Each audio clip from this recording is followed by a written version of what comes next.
Academy 125 Guinness world record నమోదు కొరకు academy గతంలో కూడా 2014 స్వచ్ఛ భారత్లో 300 చిన్నారులతో గిన్నిస్ వరల్డ్ రికార్డ్ సాధించింది.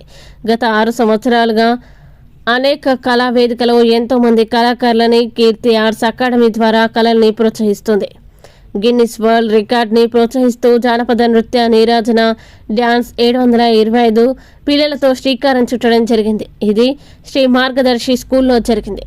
ఈ వేదికకి ముఖ్య అతిథులుగా ఫిలిప్స్ డైరెక్టర్ బాబ్జీ, శ్రీ వి సంజీవరావు, జనార్దన్ ప్రొడ్యూసర్, కీర్తి ఆర్ట్స్ అకాడమీ ప్రతినిధులు, ప్రెసిడెంట్ బిందు ఉమేష్ చంద్ర ఆధ్వర్యంలో జరిగింది. ఇందులో భాగంగా బిందు మాట్లాడుతూ అనంతపూర్ నుండి వచ్చిన ఓం సంగీత నృత్య కోలాట శిక్షణ సంస్థ దేవరకొండ కౌసల్య మరియు వారి బృందం చేస్తున్న సాంస్కృతిక కార్యక్రమాలే కాకుండా వారు చేస్తున్న గోసేవ ఎంతో అభినందనీయమని అన్నారు. కౌసల్య లాంటి గురువు దొరకడం అదృష్టమన్నారు. పిల్లలకి మరియు పెద్దలకి బుక్ ఆఫ్ వరల్డ్ రికార్డ్స్ ద్వారా గుర్తింపు కార్డులు మరియు మెడల్స్ వచ్చిన గౌరవ అతిథుల చేతుల మీదుగా అందజేశారు. ఈ కార్యక్రమంలో కనంపల్లి ఉమారాణి, తేజవతి, చంద్రకళ, కవిత, శిరీష, నాగలక్ష్మి, రాధ, కుందానిక, లాస్యప్రియ, దీపిక, రాజ్ఞేశ్వరి, నిహారిక, తరుణిమ, సమృద్ధి, చరిత, శర్వాణి, దర్శిత, ప్రణయ్, భరద్వాజ్ తదితరులు పాల్గొన్నారు.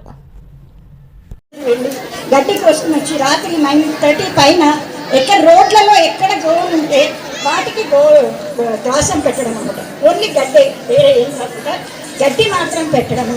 తర్వాత వాటికి బెల్ట్స్ అండి, ఏమంటారు రేడియం బెల్ట్స్ పోయి వాటికి వేస్తున్నారు. ఎందుకంటే నైట్ టైమ్స్ మేము బైపాస్ దగ్గర ఉంటాము, బైపాస్ దగ్గర ఉంటాయి గోవులన్నీ రోడ్లలో. సో ఈ వెహికల్స్ అన్నీ వచ్చి కొట్టిస్తున్నారు వాళ్ళు. మేము చాలాసార్లు చూసాము యాక్సిడెంట్స్ అవుతుంది.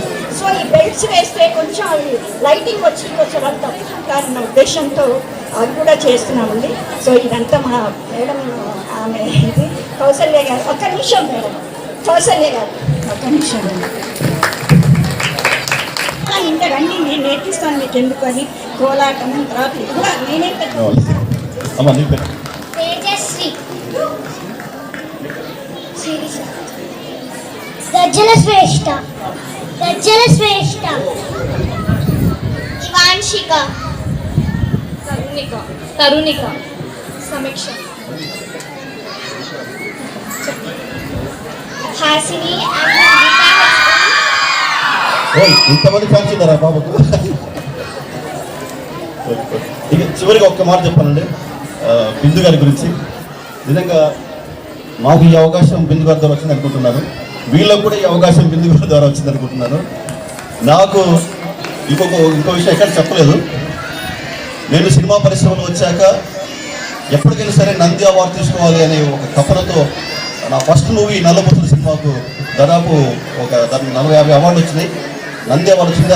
ఆ తర్వాత మళ్ళీ నంది రాలేదే ఆ ఒక్క నంది ఉంది అనుకుంటే రెండో నంది బిందు గారు ఇచ్చాడు. బిందు గారు ఇచ్చిన నందిని మా ఇంట్లో పెట్టుకున్నారు. కాబట్టి మా ఇంట్లో నేను అవార్డు సీట్లలో నందులు చూసుకుంటున్నప్పుడు ఆ నంది చూసినప్పుడల్లా బిందు గారు గుర్తొస్తారు. దానికి థ్యాంక్స్ బిందు గారు.